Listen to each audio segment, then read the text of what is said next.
Welcome to the Cambridge Health Alliance Health is Wealth. My name is Roberta Robinson. I'm Director of Marketing and Outreach for the Geriatric Division of the Cambridge Health Alliance. And today I'm very excited to have Sherry Callanan, the Community Education Specialist Correct. for the LGBT Aging Project. Did I get it all right? You did. I did. I got it all right.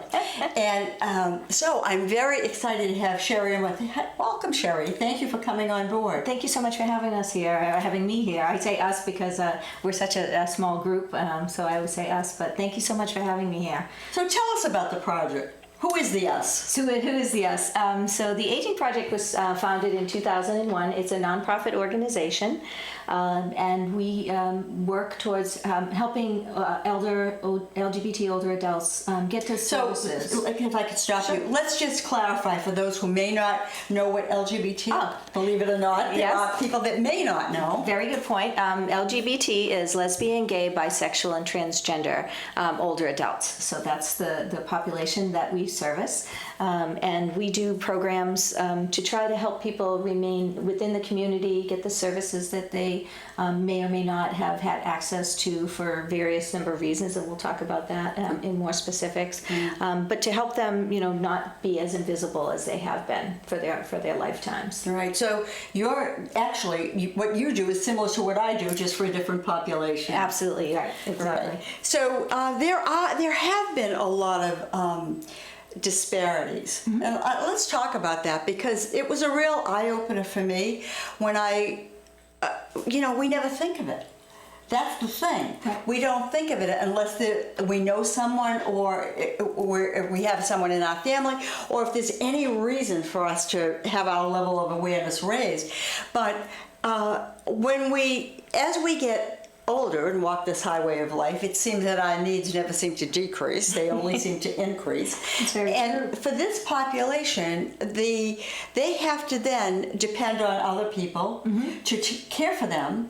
And what I didn't realize was the incredible fear that they have. Exactly. And so that's really where this is all based in, that they have an incredible history behind them that holds them back from seeking services, asking for help. In healthcare, many times in the old days, they were refused care, or they were actually refused care? Yes, some LGBT folks were refused care. And you also have to remember that it was actually against the law back when a lot of these folks were younger. So if they came out or talked to their family members or their doctors, they could be institutionalized in a psychological ward. This is what I mean. This is what we don't know. Right, exactly. This is why I'm doing this show, why it's so important, I think. Yeah, and that actually stayed in effect until 1973, when it was finally changed from being a mental illness. So up until 1973, it was considered a mental illness.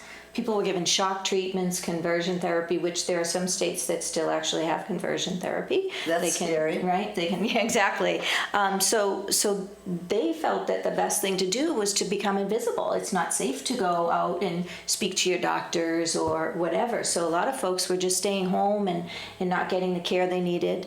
Most LGBT folks, there was no way to get married. So if they couldn't get a job, because people could be fired if you were homosexual. Found out. Right. So they didn't, they took jobs that were, quiet, and they could, kind of stay below the surface. And if they did get fired, they didn't have health insurance, and they didn't have spousal health insurance. Right. So a lot of times they didn't even have the funding to be able to go to doctors. And then again, they were just discriminated against. Well, 1973 wasn't all that long ago, and so it seems that we've made some headway. Mm-hmm. We have made some headway, thank heaven. And let's just talk about how we are all of the same species, and we all have the same needs, and we all have the same feelings. We might have different circumstances, but the feelings are all the same. Exactly. And so we can.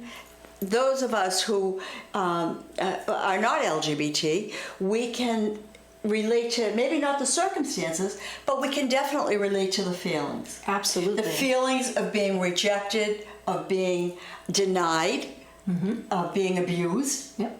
Isolated.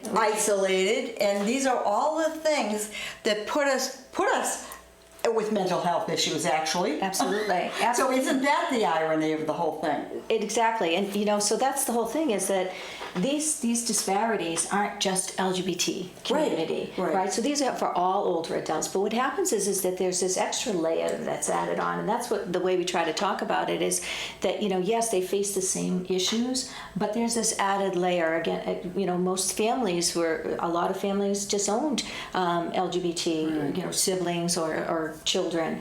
They just, kicked them out of the family, so they didn't have that family support. Back in the 50s and 60s, there were raids and people were being arrested, so they didn't trust, public service and authorities. The social networks, again, it was, you had to go to these like little quiet away places, and you still didn't know what was going to happen. So a lot of people didn't have these places to socialize. But then the other thing is that if they weren't, they didn't have children, they didn't have family a lot of times, they weren't married, so they're aging alone, but they also cared, they chose family.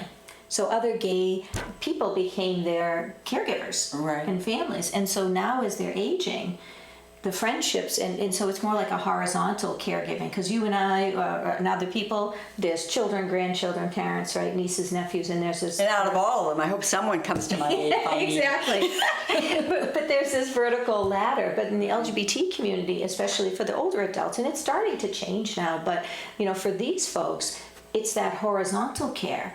And so what happens is if their friends are ill, they don't have someone to rely on. And more times than not, we've had people, when we go out to the meal sites, we have congregate meal sites, and if we go out and meet with some of these folks, they're asking, when we ask who's your emergency contact, they've actually asked us sometimes if they can put us down as their emergency contact. So they don't have that ability to reach out sometimes, and it's more rampant than we like to think it is. And still in this day and age, it is pretty frightening.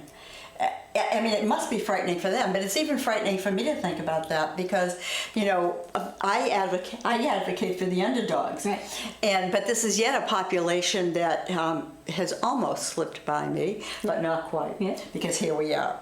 So let's see, what other things, so we've talked about some of the challenges that the LGBT population faces.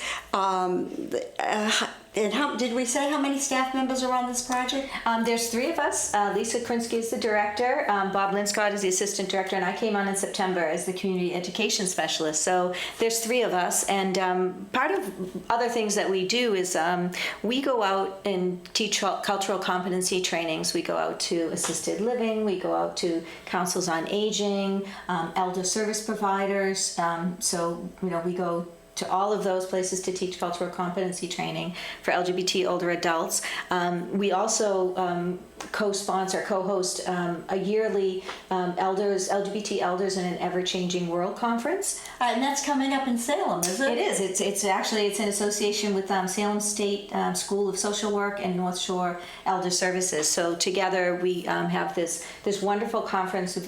Last year was 5th year, so we're going to do it again this year. And we have over 100 vendors and various people from all different agencies and everything coming together. It's really wonderful. So if anyone gets a chance, it's pretty reasonable. But it's open to everybody. It's open to everybody, but it's a great day of education, especially if you're a professional in the field. So I think anytime we can learn and increase our awareness, really raise our awareness about these issues, because simply a lot of us have just never thought about these things. So I think that, let's see, I just had a question that went flying right through my brain for you, but I have it back again. Okay. I have it, just takes a second, have it back again. Do you, in your education, you're educating, do you go out and talk to home care agencies? Yes. Because I do find that, when we speak of cultural and culturally based, that there are still some cultures that are not in approval of LGBT. And I would think that, there could be a lot of, I don't want to allege or accuse anything, but there might be neglect, or there might be other Well, that's an interesting point. And here's the thing, there are cultural differences. Some are religious, some are cultural, ethnic. I mean, there's all different types of differences. And so we do work with home care agencies if they ask us to. We're also going to assisted living. We've been starting to do more trainings there, which is new. So For the staff or for yes, whom? for staff and management, Yeah. because they're trying to create an atmosphere that's inclusive for everyone. Friendly. Right? Right. Exactly, inclusive and Right. friendly. So we go out and do some trainings, and then the councils on aging across Massachusetts are really trying to create a welcoming environment for all, which is wonderful. So I go out and do cultural competency trainings with them. I know there are some programs at like Newton and some of the councils that Yep. have dances and social gatherings and Yeah, things like there's some that. social guests. Sharon Mass has a meal site. They also do a lot of social.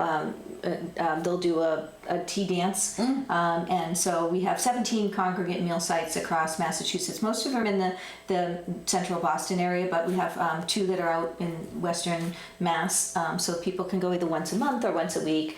So in Boston area, can you tell us a couple of where they are? Or a couple? Sure. There's one meal on Thursday afternoons. I think it's 11 to 1 at it's called Cafe Emmanuel, and it's at the Emmanuel Church on Tremont Street.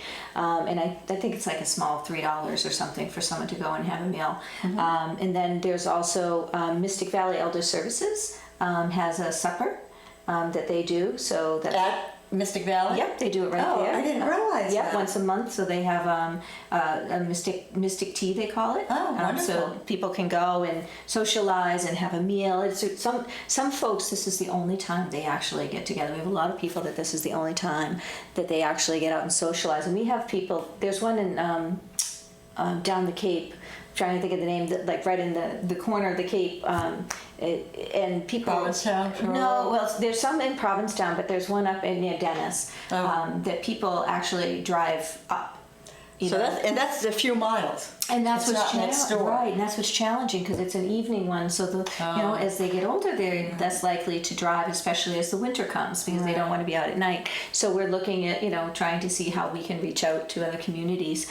But yeah, there's lots of places that are doing some really great work, and again, people are starting to try to open up and be more inclusive and offer programs. But I want to get back to when you were asking about the cultural differences and things like that. So we are trying to address that and look at it in our trainings because this is an important part of their lives too, and it needs to be honored no different. But how do we keep that aside, because caregiving is really the ultimate goal, right? Is to make sure that the care is there. So we're looking at programs, and we do add that into our programming and talk a little bit more about it and try to have an open conversation with people and see. But and for the LGBT folks, some people, they've had people come in with a Bible and say we're going to pray now and see if we can cure you of it. And those things actually still happen. Recently we had a woman who she actually went to assisted living, and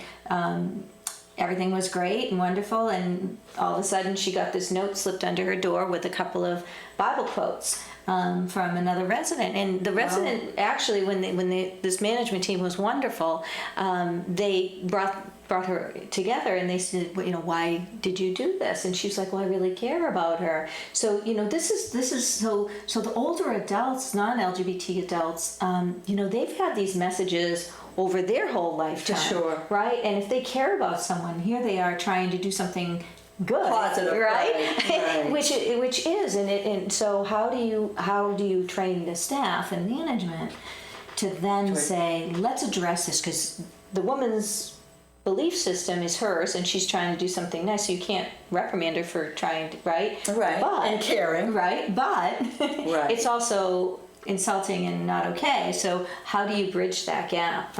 So we're actually working on a program now where we go out and actually work with the non-LGBT older adults. Good. I think that's excellent. Because we can raise their level of awareness and maybe conjure up some compassion. Right. And enlighten them a little bit, because I think just for that, in that instance, that little lady who out of the goodness of her heart, she cared. Exactly. And she was trying to do a good thing. She just didn't have a clue. Yeah. Didn't have a clue. So if we have a clue, then hopefully we might behave a little differently. Yeah, and the other interesting thing, because we're going out and working with a lot of healthcare workers, and one of the things was there was one woman that came and she said, I'm trying to protect my client.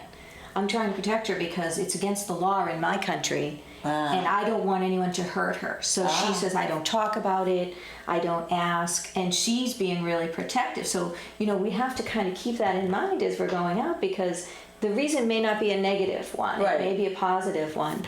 That's a good point. Yeah. That's a good point. Yeah, and that's what we're learning as we're going out and doing these trainings. We're really having heartfelt conversation, because that's really what's important. That's wonderful. Because you know what, we're on both sides we're learning. Yeah. Exactly. Right? And there's always room for growth and always room to learn. And they say if you want to keep the disease of Alzheimer's away, learn something new every day. Well, it's interesting.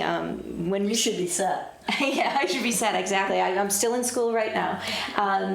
What was interesting, the first time we went out and piloted this program to go out and speak to non-LGBT older adults, what was really interesting is that folks came up to me after, and they were I have a daughter, I have a son, I have a grandchild, a nephew, a niece, and I don't know how to talk about them to my friends. And that was an aspect that we never thought about. Right. So part of our work is to help folks who aren't LGBT themselves, but they're struggling because they want to talk about their daughter or son or granddaughter, grandson. I had one woman that came up to me. She was lovely, and she said, I love my granddaughter. She goes, I mean my grandson. She goes, I mean, he's transgender. And want to explain what that is? So transgender is when a person feels as though the sex they were born with at birth, their identity is not congruent with the sex they were born with at birth. So they may be born as a male but feel as a female, and they want to live their life. And so a lot of younger people are starting to really understand this for themselves, and they're transitioning, which means that they're trying to not trying to, but they're transitioning to the other gender that they're more comfortable with, that they feel inward and with. And so this woman with Bruce Jenner, did he fit that category? Yes, absolutely. Yes. Yep, Caitlyn Jenner. Just so that folks will have something to relate to. Yep, Caitlyn Jenner is a perfect example. Yeah. Back in the day, it was Bruce Jenner, and he always felt an athlete, right? That he was a woman. And I remember back in I think it was the 1980s, I went to a conference, and Bruce Jenner was the motivational speaker. Oh. And I remember looking at him and I'm thinking, he just doesn't look right. Like, he doesn't look the same. Like, what did he do? Like, I thought he had a lot of plastic surgery. And now that Caitlyn Jenner has gone through and talked about it, at that time he was actually doing hormone therapy, trying to start that transition. And transitioning can take many, many years. Sometimes people don't fully transition. It just every journey is different, right? And we need to respect. And every body, I'm sure. And it took Bruce Jenner many years to transition, and he's finally Caitlyn is very, very happy. So this. Though you're trapped in a prison. I don't think that's something that people also think about. They're trapped in a prison, and so for how many years? And how old is Bruce Jenner? Caitlyn? 70. She's 70. 70. So all these years before she finally is herself, right? Yeah. That's a lot of years of hiding and suffering. And what courage. Right. Honestly, we don't think of that aspect either. What courage. In the face of people saying things and doing things and making comments and throwing your Bible your way and all of the things that I don't think, it has to be something that drives them from way, way down deep inside to give them the courage to be able to do this, right? It is. It's an internal thing. I mean, there's gender identity and sexual orientation. And just so for the folks out there, sexual orientation is who you are attracted to, whether you're attracted to the same sex, opposite sex, both sexes. That's sexual orientation, but that's totally different than gender identity.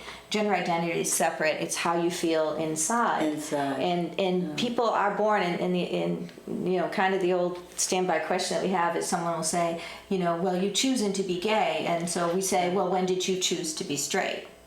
That's pretty good. You know? And so when you frame it like that, people say, "Oh, well, you know, I just didn't. It's just how I just am. I just Right. am." So, Right. so it's Somehow that's a lot more easily understood. exactly. Right. But we're getting better. Yeah, absolutely. I think we're getting. I'd like to think we're making progress. we are making progress. One thing I wanted to ask you is, so how there are three of you. Mm-hmm. How did that happen? How did you give birth to this?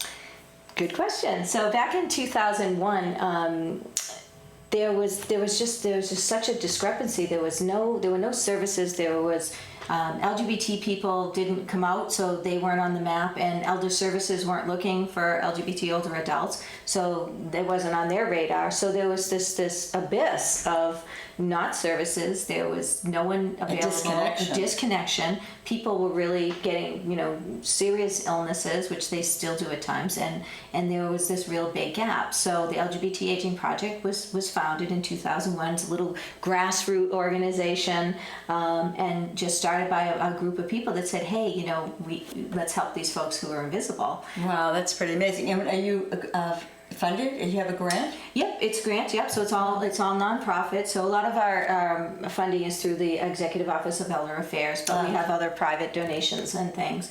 And then in 2013, we joined Fenway Community Health under the Fenway Institute. So they brought us on, and so we work together with them, and we do some research. We're starting to do a little more research, and that's wonderful. So, yeah. That's wonderful. Yeah. Really, that someone recognized the disparity. And of course, you know, one of the programs I work with, I'm blessed to find the people that would fall through the cracks without the program. Yeah. And it's the same kind of thing. Exactly. These people were falling through the cracks left and right, and no one knew anything about them. Right. So when we refer to the LGBT older adults for this project, what age is that?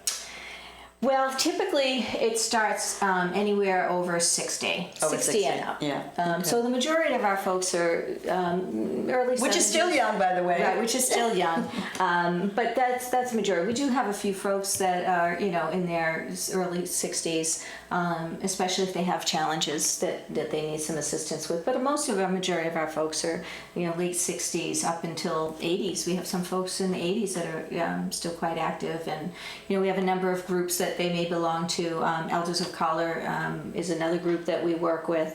They're wonderful. They have Flashback Sunday, and it's a really lively organization, and we help support them. Wonderful. You know, they come and we work with them, but they do all the work, you know, but we support that program. So, you know, and they have an additional, right? So here's an additional layer on top of their elderly, their LGBT, and their of color. So, you know, there's really, you know, a lot more, you know, things going on. So how do we support all of these different people? So Right. Wow, it is amazing. It is amazing. And, you know, of course, I work with the Cambridge Health Alliance, and I'm always taking doctors out and bring doctors on this show. And every doctor I've ever brought or heard talk at the Cambridge Health Alliance says the number one prevention to any disease is exercise. We have to keep moving. Mm-hmm. We don't move it, we lose it. Right. And the second is socialization, if you can believe it. So this is a population that we're hiding out and isolating, and that is exactly what they're not supposed to, what we as a population are not supposed to. We're social beings. We were put on this earth plane to be together and take care of each other. Right, and it gets a little more challenging, especially again, you know, so you have you know, social things for the councils on aging and various places that you know that most older adults tend to go to socialize. Right. Well, LGBT folks feel a little uncomfortable still because they're it's not that anyone's really always saying bad things. There's plenty of people that are very inviting. It's that apprehension that they have because of the history. Because of the history. So it's they almost need a little more reassurance, like, you know, reaching out because they're apprehensive a little bit about going into these places, and where there's mostly straight people. Right. I mean, I can understand that. but it's not their normal group of friends, and you know, going out to clubs where it's, you know, one of the places that it's easier for LGBT folks to gather. Going to clubs feels a little awkward as you're aging. It's not one of the things that you may or may not that everyone, but you know, I'm generalizing, but, you know, so that big segment that gets kind of, pushed aside. So isolation becomes really critical for the LGBT older adult. It becomes really critical. So you have other resources, do you, at the LGBT project? Do you do other groups and things like that? Yeah, we have a bereavement group. The LGBT Bereavement group. Now there aren't enough bereavement groups around in general. Right. We don't offer it all the time, but we do have it at least. I think it's at least once or twice a year. We offer a bereavement group for folks that have lost a partner or even friends. I mean, a lot of times they're still having a hard time over friends they lost during the AIDS crisis, or maybe a child, or a parent, or a parent, exactly, because now they don't have that sibling support if they're away from their family, so they don't have those people to help support their grief. So we offer an LGBT bereavement group. We do other, so last year I did several workshops, so we did on bones and balance, so we do offer various workshops throughout the year. And you do this in Fenway? Some of them we do at Fenway. We did one at the community, Cambridge Council on Aging. We did a sex and for LGBT older adults, sexual intimacy. It was wonderful. So we do programs, like that also. We haven't gotten our list together as of yet for this coming fall and everything, but we're working to do those sorts of things too. So we're out and about, and I try to get out and network a little bit more. So I visit councils on aging, and we also have a meetup group, which that's wonderful. Yeah, which is wonderful. So it's LGBT older adult events. And that's on meetup.com.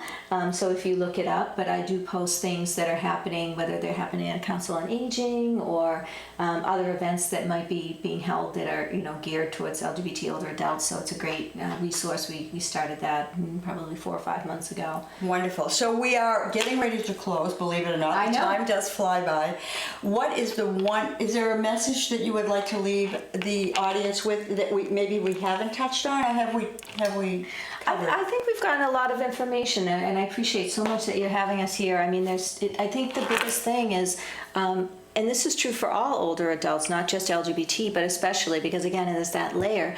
But I think if people could just reach out and say hello and invite someone in if they see someone sitting alone, come to the table, or if they know that someone in the community is LGBT, reach out and say hello. I think, and speak up if someone's saying a joke that might be against LGBT people. Just speak up and be an ally, which would be really wonderful. Well, thank you so much, Sherry. Appreciate your being on board with us. Thank you so much. We'll see you next time.